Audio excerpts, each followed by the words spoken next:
There is only one thing on this earth more powerful than evil, and that's us. Hi, I'm Nicholas Brendan, and you're listening to the Buffy Back Issue bin. Welcome to the Buffy Back Issue bin, the show where we go through all the Buffy and Angel comics that are canon chronologically. I'm Zach. And I'm Emily. And we are getting close to the end of Season 8. We're really working our way towards the finale. Yep. We are reading some things. So specific. This first one is written by Joss Whedon, art by Georges Genti, with a one-shot called Turbulence. Which is clever, because Buffy can fly now. Handy power. Yes. Real Superman-esque. And now with something that's been ruined for me, we start with Buffy flying, and she does the superhero landing, as illustrated in Deadpool.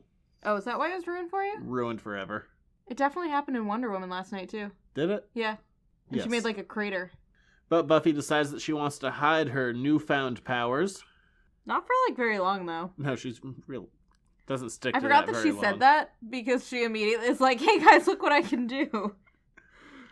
But we go over to Willow and Oz, and Willow's apologizing to Oz for bringing in evil governing power into Tibet. He's like, yeah, you're not the first.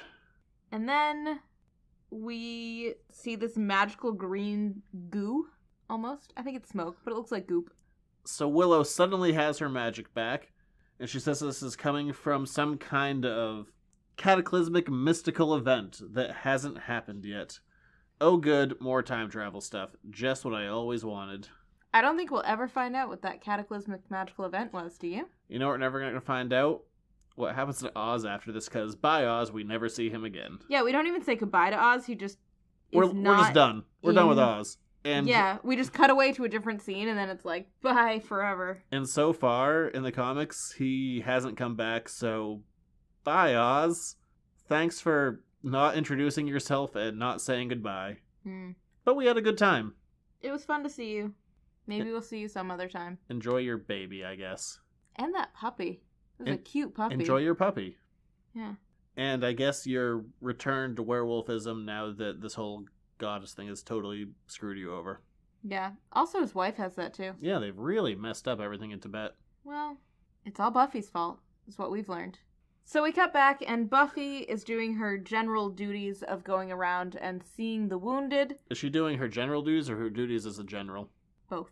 I honestly don't know how you meant that. She's doing her duties as the general of the Slayer army / the other soldiers who were wounded who were there. And so we obviously make a first pit stop by Riley. Because Riley's shirtless. Yes, but not really what I was worried about, but incidentally, I suppose he is. He's very in shape. He's also a cartoon. He's also a person. If he wasn't in shape as a cartoon, how sad would that be?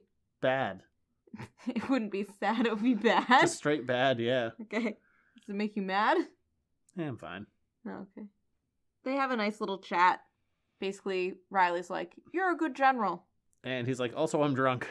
/ on drugs. Bye, Riley. Been nice seeing you this season. Bye.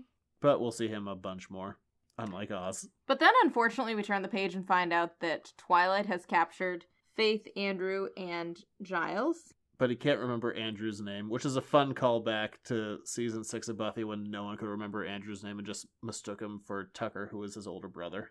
I especially like it because Twilight is making this grand statement that Buffy's going to realize that she's missing such powerful elements and saying that she's going to miss her trust in Giles and her guilt in Faith. And then he gets to Andrew's head and he says, and your name will come back to me. But what's interesting here is Amy is no longer with Twilight, so he no longer has his own special font. His voice is no longer masked. And Yes. he's just talking as regular old guy that Twilight is. Yep. Look, we're going to find out this arc. We're going to find out this podcast. It's really hard to also avoid who Twilight is if you're reading this in collected form.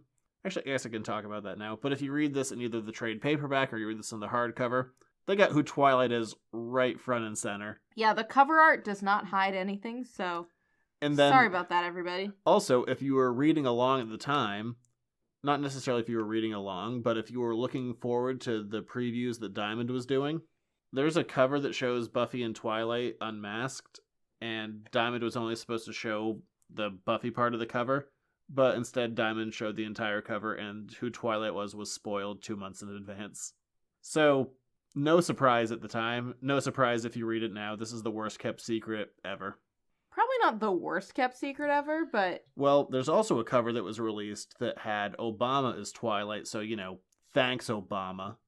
Oh, that's right. That's the real one. That's the badly. Yes. That's the poorly kept secret. Yes, Twilight was Obama all along. We see that the Slayer... Cabal? Sure. What are you going to call it?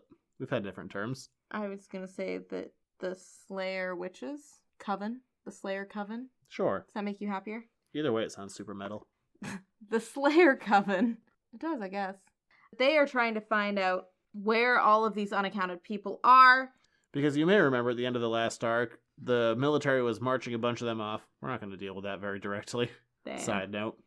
We quickly get distracted from that because we realize that the goddesses from the last arc that we released from the Earth are still being released onto the Earth and are running around like nuts.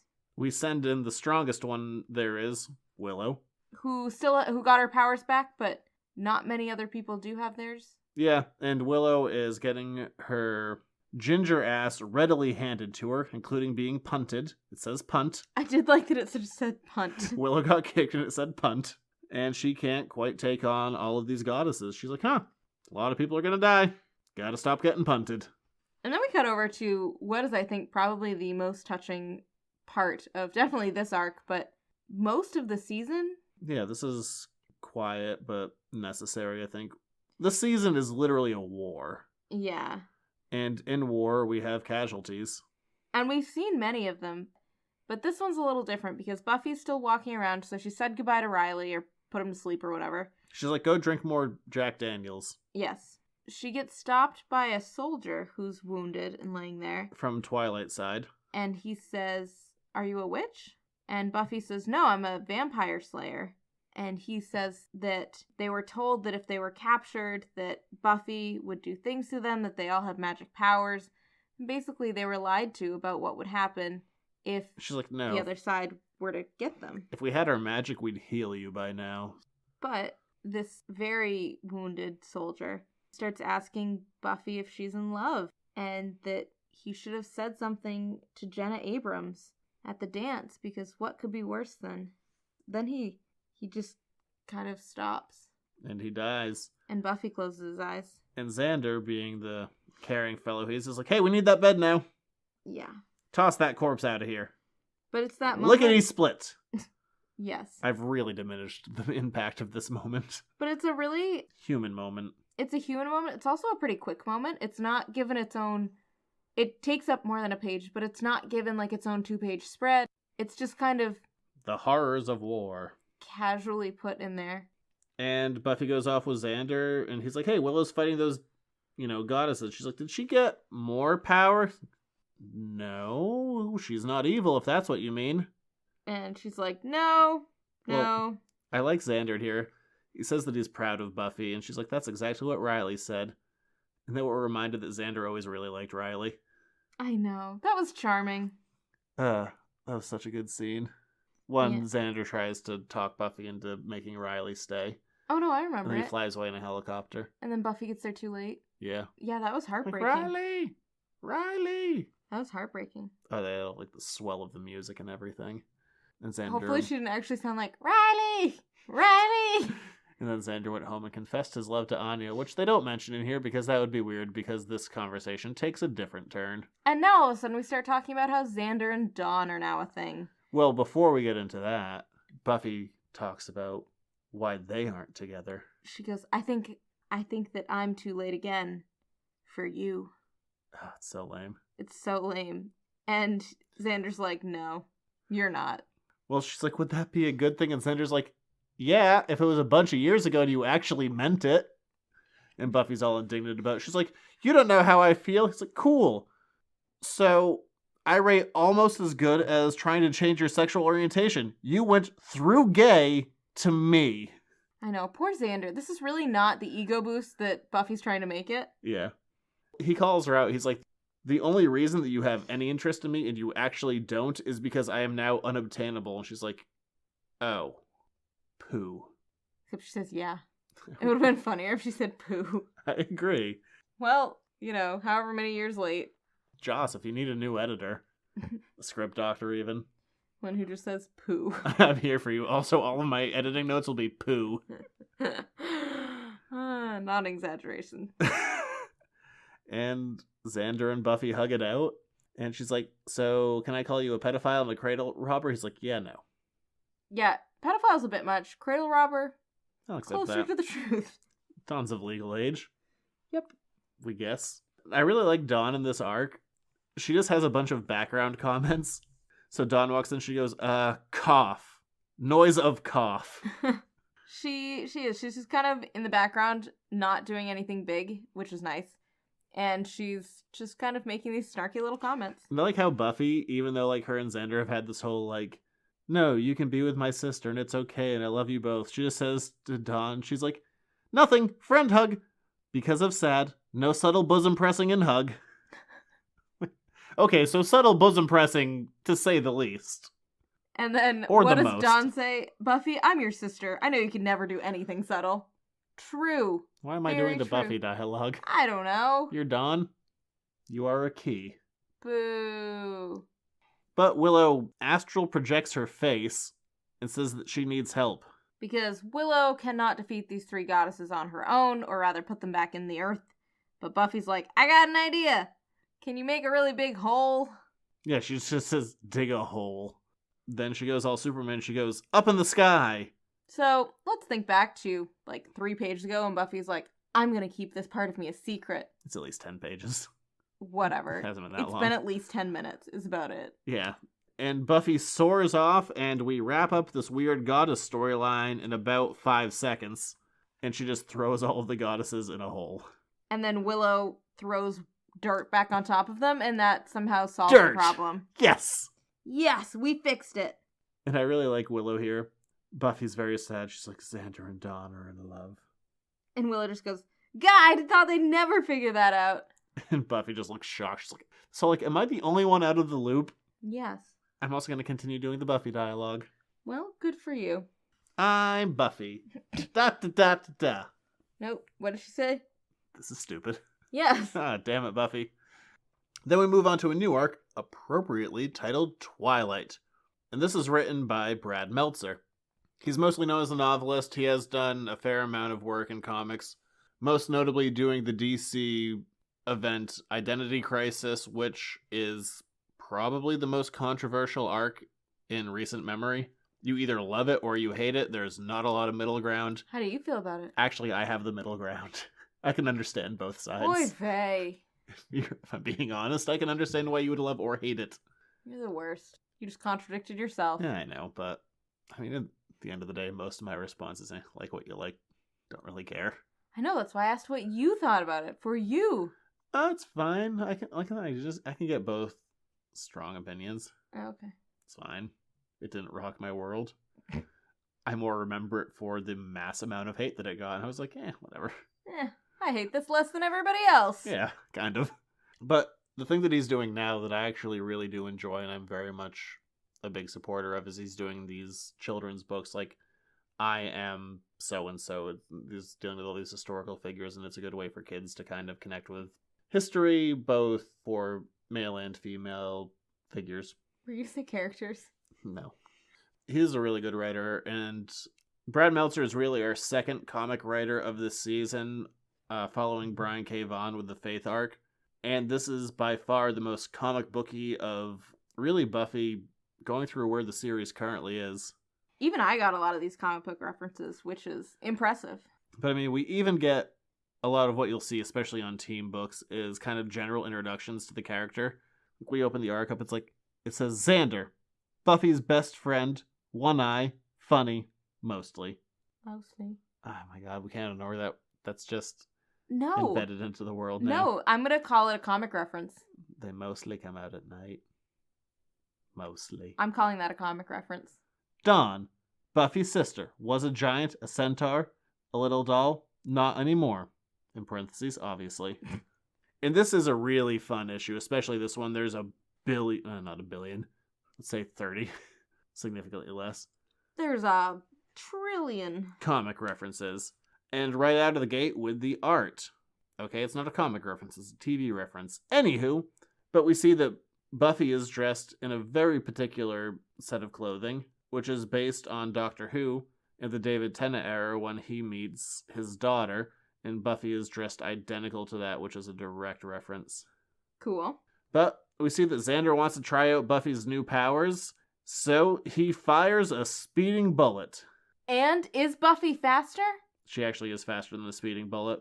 She's faster than a speeding bullet that Xander wrote Goonies Never Say Die on. Side note, Goonies reference.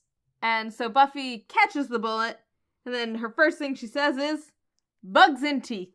Not fun. I thought I did the Buffy dialogue here. Oh, sorry. Do you want to do that? Bugs in teeth! Yeah, you're all done with Buffy now. Okay. End of show. I'm not very good at Buffy either. But we will make the cat be Buffy. He's so indignant. So angry. No, he's just there. But we see Buffy trying out some very Superman-esque feats of strength, holding up a train. You might recognize that from an early Superman cover. And then we get the first, and not the last, actually this is the second occurrence of dialogue from the 1978 Richard Donner Superman flick. Buffy holds Xander like a baby, jumps in the air, and he goes, "You've got me! Who's got you?" Oh, Xander's Lois in this. My favorite part is that Dawn here, when she sees them doing the train bit, her question is, where'd you get a train? And then Xander's just like, from the castle in the garden. She goes, put it back! I'm very much with Dawn on this one. Also, which castle? The Scottish castle? I don't know. I was confused about that. I was going to kind of ignore that. I was going to hope that it was like a Tibetan castle. Do they have castles in Tibet? I don't know. Really showing my ignorance here. I know. Hello. It was an odd moment for everybody, but I liked that Dawn's reaction was, put it back! Dawn is like, I've had enough of this crap. She goes to talk to Willow and she starts mentioning, like, the monkey's paw. Have you read that story, The Monkey's Paw? No. I meant it for more to the audience. Are you aware of The Monkey's Paw? No. Is it a short story? It's a Simpsons Halloween episode. Are you aware of it not from a Simpsons-based item? Both of us read this. Neither of us bothered to look it up. I guess you knew it from The Simpsons? Halloween episode. Okay. Do tell. It's more of a general gist of when something good happens, there's a price you have to pay for it. Wait, I feel like I have read that story for real. I feel like I've watched a Simpsons episode at least twice. Yeah. More. Probably 20 times, but sure. Twice would be sure. Can't be as many as 20. At least 10. Closer. And Dawn's concerned that all these new powers that Buffy has are going to result in some kind of consequence. Spoiler, they are. Big ol' spoiler. And Xander's trying to figure out all the different powers that Buffy has. And I love this panel. It's almost a full page spread of just Xander impersonating different superpowers from comics. Like, do you have teleportation? No. Super breath? No. Adamantium claws? Can you shoot arrows? Solve a mystery? Spin a web any size? And then it gets really quiet. He goes, can you phase?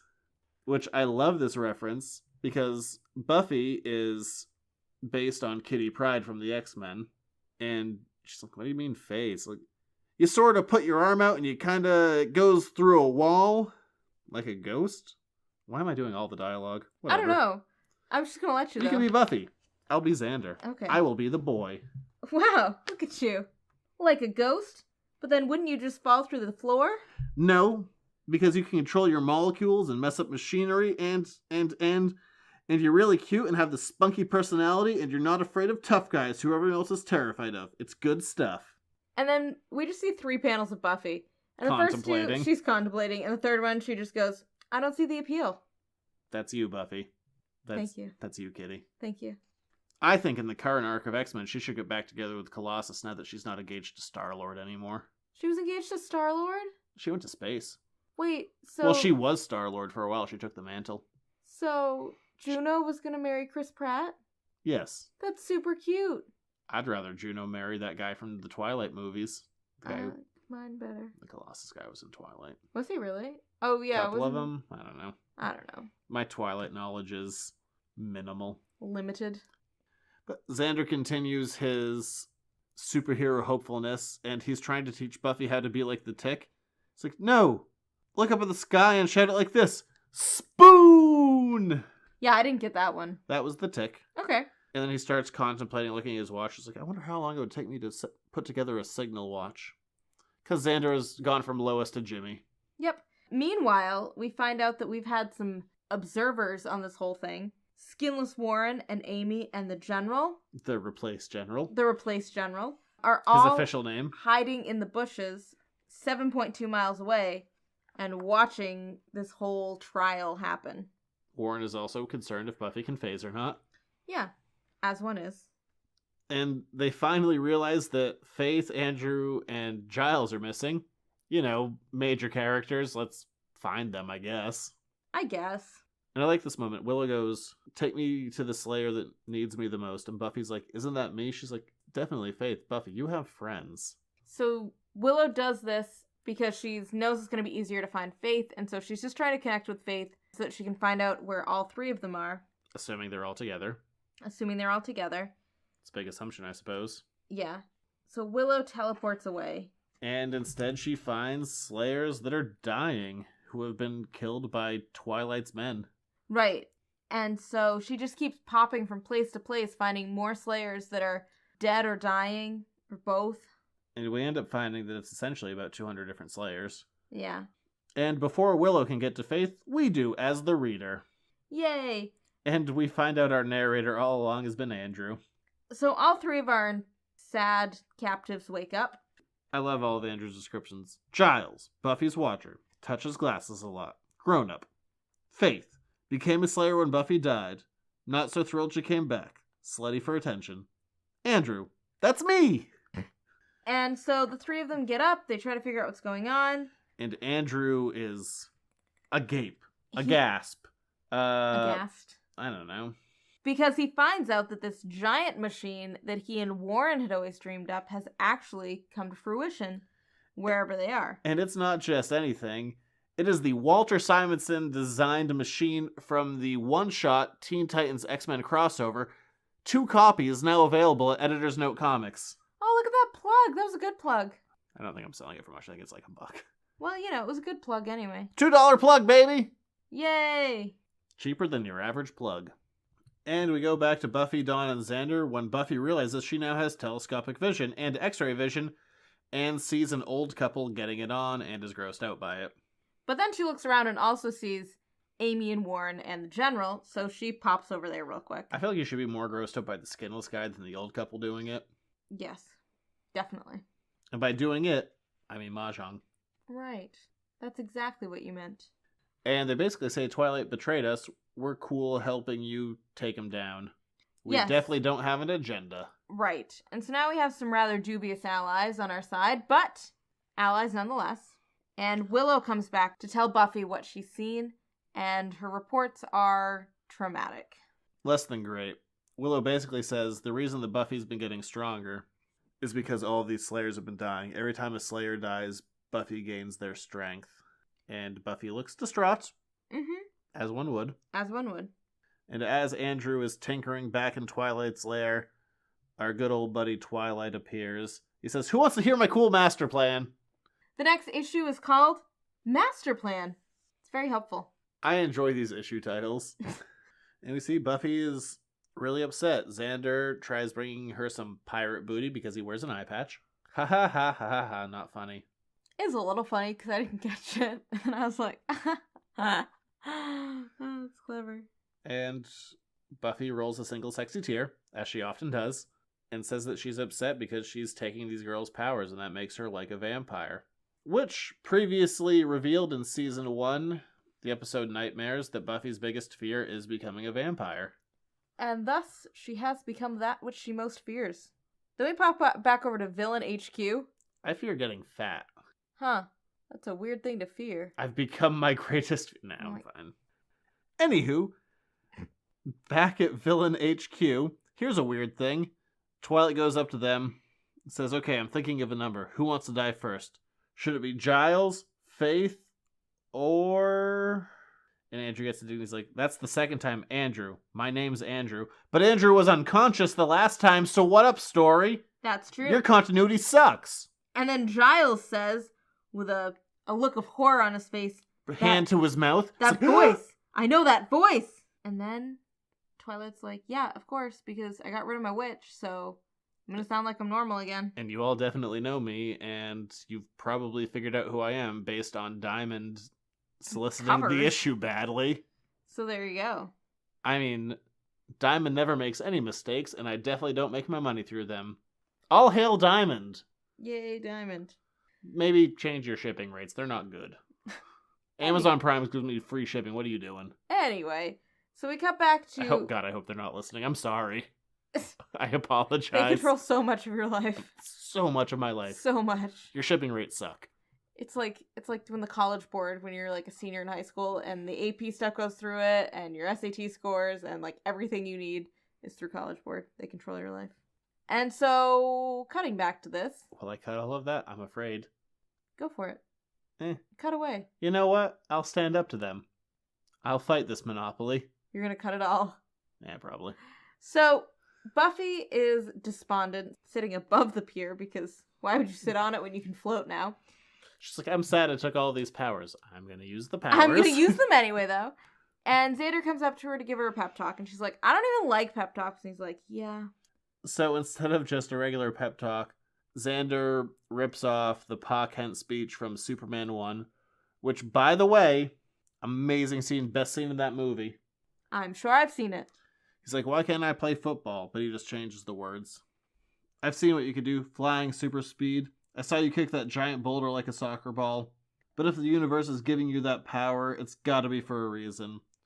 That's why you were chosen in the first place. Don't you see? You're here for a reason. And it's not just to kick giant boulders. Just take out giant boulders with football, and it's the same speech. Except Xander doesn't drop dead from a heart attack. Yay for Xander. Showing Superman that he can't actually fix everything despite all of his great powers. What an amazing scene, and what a massive fuck up on Man of Steel by doing a tornado. Okay. Well, clearly we have some feelings about Superman. Luckily, this is the Buffy podcast. Come back for my new Superman podcast. Stop f***ing up, DC. Is that what it's going to be called? Yes. You're just going to rewatch Man of Steel over and over again? I just watched it a couple days ago. I know, I was here. I slept through most of it. I don't like that tornado scene. I liked the sleeping on the couch part. But as Buffy gets her pep talk, Faith dives at, air quotes, Twilight. Have you figured it out yet, listener? Probably. I like calling them dear listener better. Tall guy in a trench coat. You figured it out yet? Dear listener. And Faith dives at him and kicks him in the dick. Yeah, but he's invulnerable, and so this doesn't really do anything. He just looks at her and is like, do you think invulnerable doesn't mean all over? And slams her face into the ground. Poor Faith. But I appreciate the dick kick. Meanwhile... I also appreciate rhyming. Meanwhile, Willow and Amy are trying to undo some of Amy's magic, and Willow's just being like, everything you did is wrong, Amy. I love them together because they were friends, and then they were enemies, and then they were frenemies, now they're enemies. And Amy was a rat, so Willow's like still a rat, and Amy just snaps back. She's like, still a bitch. So unpleasant, Amy. No one likes you. No one does like Amy. And Warren and the General talk about how they're going to betray everyone, and Xander's like, yeah, kind of heard that. Be quieter. Your scheming is bad. But yet, we don't really deal with that. We just kind of still have them on our team. And Willow and Amy are trying to decipher where exactly Twilight is. And as Twilight is about to kill Faith, potentially, Andrew finds a bunch of gear that Warren left around. And he says, it's clobbering time. Who says that line? I have no idea. It's the thing! I mean, it's the thing. Editing. Nope. I'm gonna leave that sadness in there. Andrew throws Captain America's mighty shield to the back of Twilight's head. He's wearing Luke Skywalker's Red 5 helmet, some Punisher body armor, Batman's utility belt, and he has one of Iron Man's repulsors and says it's clobbering time, and boy, do I not understand how this works with copyright. It must just be close enough, but different enough that they can make it work. I really don't know. Or they were just like, please, Marvel, and Marvel's like, fine. Well, this was before Marvel, or before Disney bought Marvel, so I don't know. I don't know. It's a big, and DC's in there, there's everyone. So at this point, you're dealing with Fox, Marvel, and Warner Brothers. You know what? I think that you worry about copyright sometimes a little too much. Probably. And just as Twilight is about to kick Andrew's ass, Buffy flies through all Superman-like. She's like, dun, dun, dun, dun, dun, dun, dun, dun, dun, dun, dun, When are you gonna stop me? I was just gonna wait and see how long it went on for. What are we calling that noise? It's not humming. It's not singing. I don't know what it is. Harmonizing. Oh, alrighty. You just didn't help. But Buffy punches Twilight into the air, carrying him away. And Buffy goes, You listen to me, Twilight. My god, is that really the name you picked? Twilight? You know I lived that idea first, right? And my vampire was so much better. and boy, if you haven't got it yet. You will on the next page, because you turn the page and... Well, Twilight takes off his mask and says, yeah, I missed you too. And it's a giant angel face. It's a weird phrase. It's Angel. It's Angel. And his face. But And somehow it's a weird face. His hair has survived being under that mask and immediately goes back to regular angel hair. Yeah. He has super hair. He does have super hair. Maybe that's one of his superpowers. He has many powers now. Yeah. Because he's flying still, so that's good for him. And Buffy, not thrilled to see Angel. Also, if you're curious why we covered all of the Angel books first, this is why. Mm-hmm. Because Angel's the villain. Yeah. Again. Yeah. Stop being the villain. Yeah. That would be a nice storyline to do something else. But we don't. So, Buffy's very angry. And Buffy, with her superpowers, takes a tree, turns it into a tree-sized stake, and hurls it at Angel's heart. In which case, nothing happens. He is not staked. He is not dead. And we cut over to Xander, Satsu, and Willow, because we're going to see this panel repeated, because it's going to get digitally copied a few times. Xander says, "What was that?" Satsu says, "That was a sonic boom." And Willow says, "I think they're fighting. I'm Willow now. And you're Xander." I cheat with myself." Weird. Weird things. And we see Buffy just swinging at Angel madly. She's like, "You killed all those girls." He's like, "No, I didn't kill anyone except for that one guy." Yeah, we're not going to worry about that, but you're right. Do you remember that one guy he said, "Go kill that guy"? It was last episode. So Yeah. Yes, I do remember. We find out that the master plan from Twilight was actually that he was going to protect the Slayers.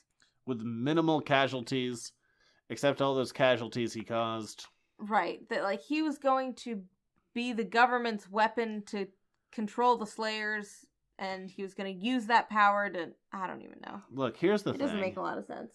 I've really enjoyed this arc basically up until this point, and there'll still be points that I enjoy about it, but this is really about the point where the seams start to show, and they are going to fray Yeah. greatly from this point. So basically, Angel's like, "No, this is totally what needed to happen, and I've been the hero all along." Which, in all fairness, is 100% Angel. The guy who tries to do a big thing to save everything and totally screws it all up. That's totally Angel. Yep. And basically he's like, I was the bad guy so that all the focus would be on me, not on you. I was really just trying to protect you. And Buffy's like, "Shut up, your best quality is that you were a talker. Why are you talking so much?" I agree with Buffy. Yes. But that's not one of Angel's strengths right now. And we cut back over to Xander, Satsu, and Willow, and Xander says, "What was that?"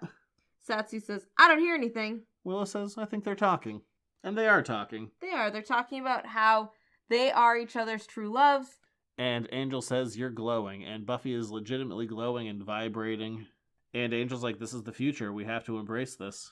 All of this pain, all of this suffering, it's all leading to something where we're going to be happy. Don't you want to be happy?" I also paraphrased. Again, we have the single tear. This is like the third time in this arc that it's been used, but... Buffy single sexy tear. We have the Buffy single tear, and she just gives in. She looks at Angel. She flies up slightly above him, and they kiss.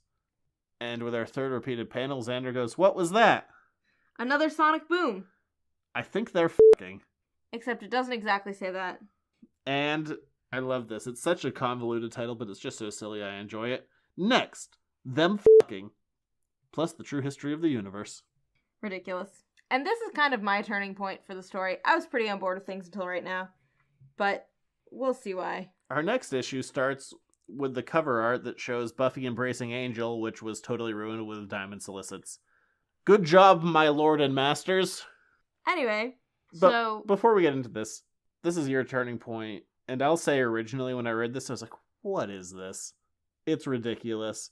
But I've kind of turned my opinion on it where I'm just like, I embrace the silliness of it because it's 100% silly and nonsensical.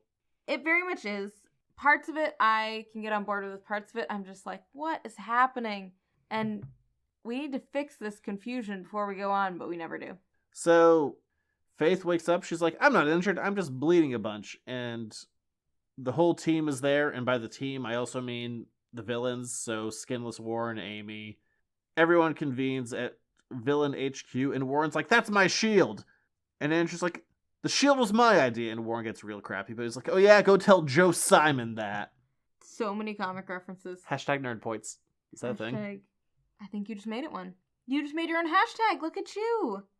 And everyone is shocked at Giles' news that Twilight is Angel. And everyone's like, Twilight is Angel, Twilight is Angel. And Dawn in the background just goes, Ben is Glory? You keep doing you, Dawn. I enjoy you in the background, just making comments. I know. I do like because Dawn's... Ben was Glory. I do like Dawn's weird little asides in this thing. And this is a little bit of a weird issue. I mean, they were pretty upfront with it. Yeah, the title said it all. Yeah, this issue is... I'm not going to call it gratuitous because being comics, we don't actually see anything. Or being, at least Dark Horse comics, we don't see anything. But it's basically just Buffy and Angel having sex for the entire issue. Yeah. And I also guess the original art that was given back was far more gratuitous. Really? Like, we don't see, any naughty bits here. I guess the original art, there was less strategic covering. Yeah, there's some strategic, fence posts and railings and things of that nature. Helpful. And, well, Buffy and Angel are, they're spending this entire issue having sex. Faith gets real pissed at Giles. She's like, you were talking to him. You tell us what's going on. And Giles is like, well, there's this myth. And this is the point that I'm like, I'm all done with this. He's like, it was just a fairy tale all along. And Xander calls it out. He's like, we live in a world of witches and demons and vampires. And you think a fairy tale is out of the realm of possibility for us? Right. And so... I'm with Xander. I'm with Xander, too. Except that I don't particularly like this fairy tale and how it comes to fruition. The general gist is Slayers are part of a natural evolution within the world. How there was always one Slayer to take on all of the vampires, which is unfair but kind of kept the balance of the world. And then when Buffy and Willow did the spell to share all of that power, they undid the balance and moved evolution forward. And the idea of both Buffy and Angel gaining all of these new powers is part of this new evolution where the world is moving forward and is leaving all of the humans behind. That sounds more put together than what the book actually explains.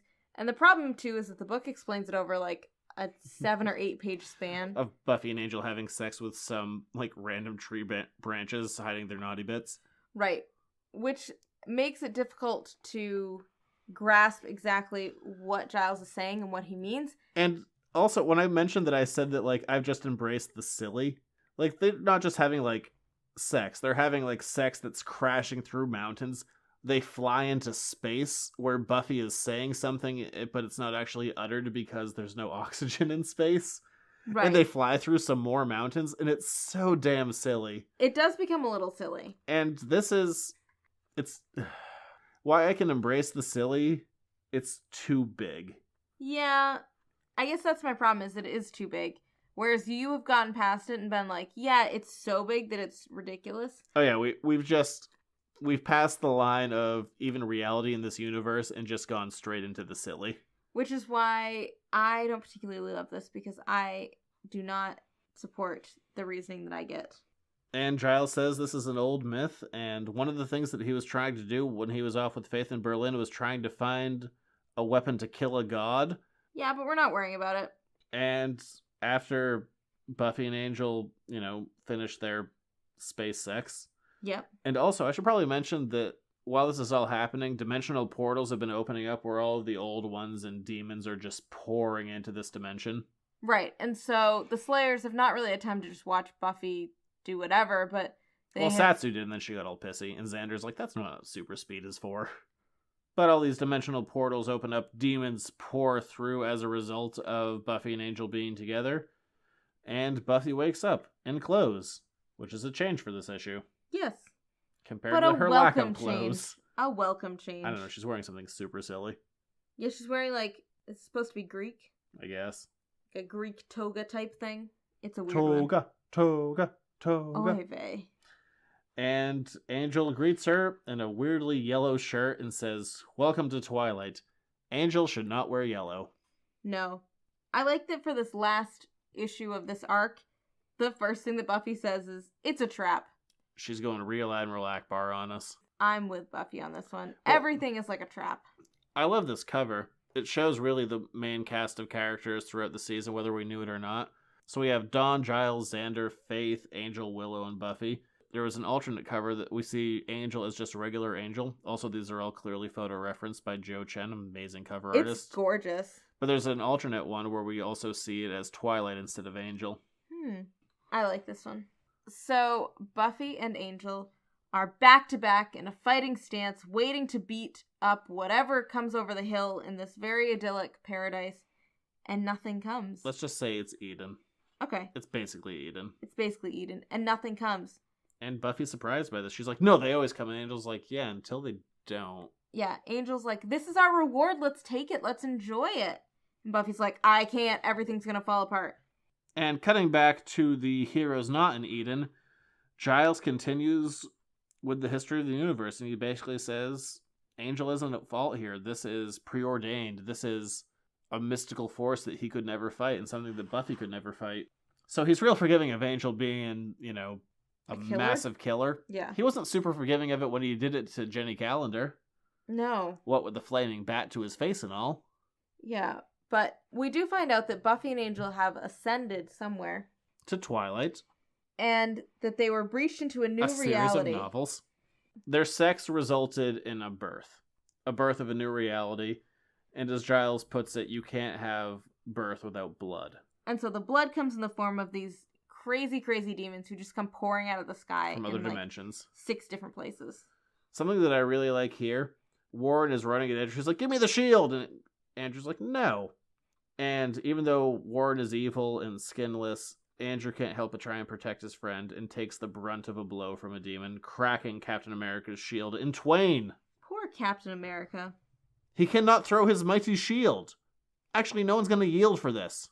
It's an old theme song. Oh, okay. But here is maybe my favorite thing that happened in these past 2 issues. Andrew tries to save Warren, and he does. And then Andrew gets hurt in the process, so Warren turns around and decides it's his turn to save his friend. And so he picks up the Iron Man hand thing. Repulsor. The repulsor. And he repulses a demon. But my favorite part is that it actually works. Yeah, Warren has attention to detail. Yeah. And we go see Buffy and Angel over in Twilight, and their clothes continue to change. And we keep on seeing all these idyllic situations. They're in a sunset on the beach. Surprisingly, they don't have sex again. Probably a good thing. And the scenes and their clothes continue to change. And we even see them back in the bronze together. And Angel mentions that all of these clothes are from the Slayers of the past, and they can make this world however they choose to be, and there's a history behind it, and they can make everything right. Right. Which is a positive for Buffy. Yeah, and Buffy walks through the door. She's like, "It's not a higher plane, it's a Daffy Duck cartoon." I wish I could remember the exact... I should have looked up the exact one. But that cartoon where Daffy Duck is going from scene to scene and yelling at the animator, and he keeps on changing who he is, and there's a white background. It's such a funny bit. I should have shown you that before we did this. You don't know that one. I don't, but I believe you that it sounds cool. And Buffy's like, "I need to know where my friends are." And they Beauty and the Beast this. Huh? They Beauty and the Beast it. Remember so Beauty and the Beast, they do their dance thing, and then he's like, "I'll give you anything." And she's like, "I want a glimpse of my father." And then they go and get the mirror so that she can see what's going on in the outside world. Ah. Do you remember that? Nope, but you might have got a thing I didn't. I mean, it's a little different, but it looks very similar to that. Right. But here's where the problem is, because we're not going to really deal with this much more than an offhand line. Angel as Twilight and creating this whole new reality referred to as Twilight. Buffy says, "Where are my friends?" And Angel says, "They can be anywhere you want them to be." And basically, Angel's plan all along was to create this perfect reality and bring over basically all of the good from the Earth into this new idealized perfect reality that Buffy and Angel could shape and make good, which sounds awesome, except he doesn't explain it, other than they can be wherever you want them to be. And Angel's plan sounds good if he would actually say what his stupid-ass plan was. Well, yeah, he has a whole issue titled The Master Plan, and yet he never says the master plan. This is part of the problem. Like, Angel's motivation isn't clear enough, and he'll bring it up later in other seasons. Say it now, idiot! Yeah. This actually, you could have ended the entire series right here, just going like, and now we live in a perfect heaven together. All done. Idiot! I'm not pleased about that. I'm also not pleased about the explanation that we were given in the last issue. And so I read this final issue thinking that I'd get something better or something clearer or something anything. But no. All of the characters in the book itself have decided that explanation of evolution is the real one. I don't like it. It's not clear. It doesn't fit in with the rules that I've learned so far from this world. It kind of comes out of nowhere, and also Angel doesn't explain himself well enough. He was just like, no, we can bring over everyone good, and we don't have to fight demons anymore. Say that, idiot! Yeah, it would have been perfect. Yeah, you've actually ruined everything. Again, stop doing that. Stop being the worst, Angel. He doesn't say that. You're so stupid. No, he doesn't say anything. No. And he's just like, this is what we're supposed to do. We can build this world. Don't you want to be happy? And Buffy just says, I never do what I'm meant for. Yep. And so Buffy then decides to jump through the window portal thing that she made. And she just says to Angel, she's like, you coming? And he signs off on this immediately. Angel, this whole time he's been wearing a white shirt. But Angel looks down, looks back up, makes eye contact with Buffy, gets on his classic Angel garb, which is basically wearing a trench coat as a cape. Yep. And just says, okay, let's go. And they leave their new perfect reality that they could have brought everyone over to.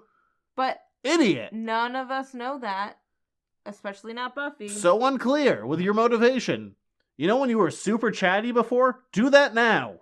Also just very unclear with why he would give up so quickly if his plan was actually to make everything perfect. And this was, like, he spent over a year on this. And he's like, oh, okay, I'll jump back through with you.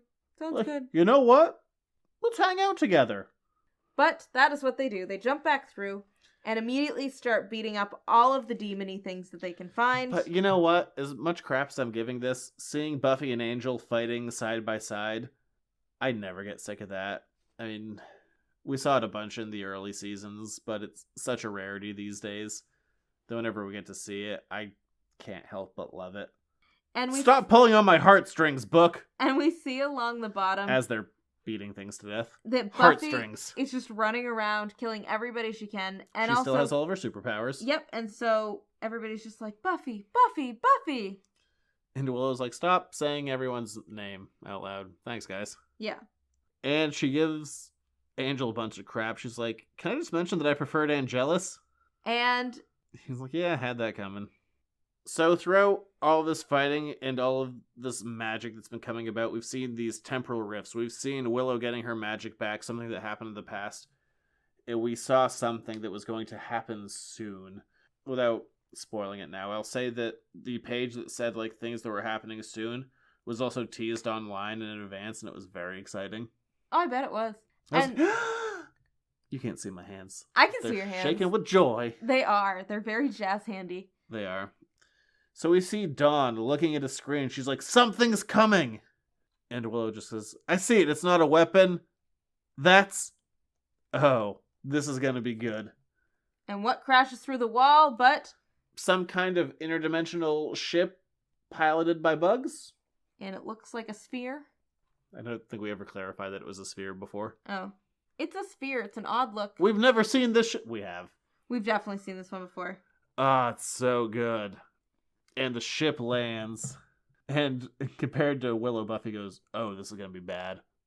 And so the voice emanates from inside of the bug ship. Enough of this. You want to put these demons down and end this Twilight crap once and for all? We see two black boots emerge. And then if you're reading this in the original comic, there's an ad here, so you have to have a page turn. You talk to me. And who is it? Fucking Spike. With a lot of rings. So and many some rings. Black nail polish, but yes, it's Spike. Well, he used to do the black nail polish thing, and I guess the ring thing. Yeah. Feels dated. It does. Feels very 1997. Yes. We've really diminished the moment. Spike's back, bitches! Yeah, and he gets his own full page, which is funny, because not even the Twilight reveal got a full page spread. Riley didn't even get that. No, it was literally Riley just got Spike. nothing. Riley got, like, a corner. Willow got a full page. I just meant in this arc. Ah, okay. But yes, that's true. Willow did get a full page. Spike's back. The last time Spike was on Buffy, he was burning in a fiery pyre Yes. of death. Underground. Chuckling to himself. Yeah. Weird reaction, Spike. Yeah. But Spike is back to help deal with the demon situation. And I like that moment. So, okay, talking back through this, there's less of this comic than I thought that I didn't like. I just don't like that there's not really a lot of explanation given for how Buffy got superpowers, why she really got superpowers, what is this whole evolution thing. This unknown origin that has never been spoken of before. Yeah. It just doesn't feel like there was enough of any warning so that I could But I mean, we accept get it. so many extra characters. Aside from just our main cast, we also get Andrew into Oz and Riley and Angel and now Spike. Like, everyone's coming back in this arc. This arc is chock full. Chock-a-block full? No, just Okay. chock full. Okay. Duly noted. But I mean, leading into this, all the dimensional barriers are down, demons are pouring in, Buffy and Angel are back, and not just them, but also Spike is back, and we are going to lead into a confusing finale. Yes. But Also epic, but confusing. yes, we definitely upped the epicness in this. It just went a little too far for me. Spoilers, Spike touches Buffy's butt. Really. I guess In a funny way. a lot of other things happened in this past arc, so I shouldn't really be worried about that. Sorry to spoil the butt touching. But that's really it for this arc. I really love the beginning of it, and we're going to really start getting into the territory of confusion. Well, now, but it's going to amplify next. But, yeah, next episode, we finish the longest season ever, season 8. And I've liked a huge portion of season 8. It was really just this last bit that felt like we were building up something huge, and then all of a sudden it all falls apart in one episode. It all falls apart in one issue. And next arc, it gets far more confusing. Maybe you'll be able to decipher it. I still can't. Maybe we can talk it out and figure it out together. And that's marriage. Aww. Look how cute that is. Yeah, it's fine. Anyway, Remember them fucking I blocked that from my memory. ruin the moment. Yes, you did. If you want to find the show, you can head over to editorsnotecomics.com, head over to Facebook, Instagram, Twitter. The show is on iTunes, YouTube, and other podcasting platforms that I can't remember what I signed up for. Well, there you go. Some or most of them. Some of them. If you could, please rate, review, subscribe, help other people find the show. Yeah, Do it. we'd love to have more listeners. Also, feel free to email us your feedback. We like feedback. Oh, don't forget about Patreon. Get over to patreon.com/editorsnotecomics. If you donate $1 a month or more, you can get the show a whole week early. If you want to find out what happens in the confusing finale, head that way. And if you are Unless you're already on Patreon and then, wait a week. a Patreon subscriber, then you also get the second podcast a day early. The Editors Note Comics podcast, hosted by me. And not me. Yeah, and some other guy. Poor Jared. He's fine. And Jared. He doesn't listen to the show. I can say what I want about him. And Jared. He's a nice fellow. He is a nice fellow. All I have to say about him. Okay. But we would love to hear from you. We'll be back next week to get confused with the finale. See you then. Someone help me understand this. Maybe Bye. it'll be me. Yeah, hopefully. See ya! Bye.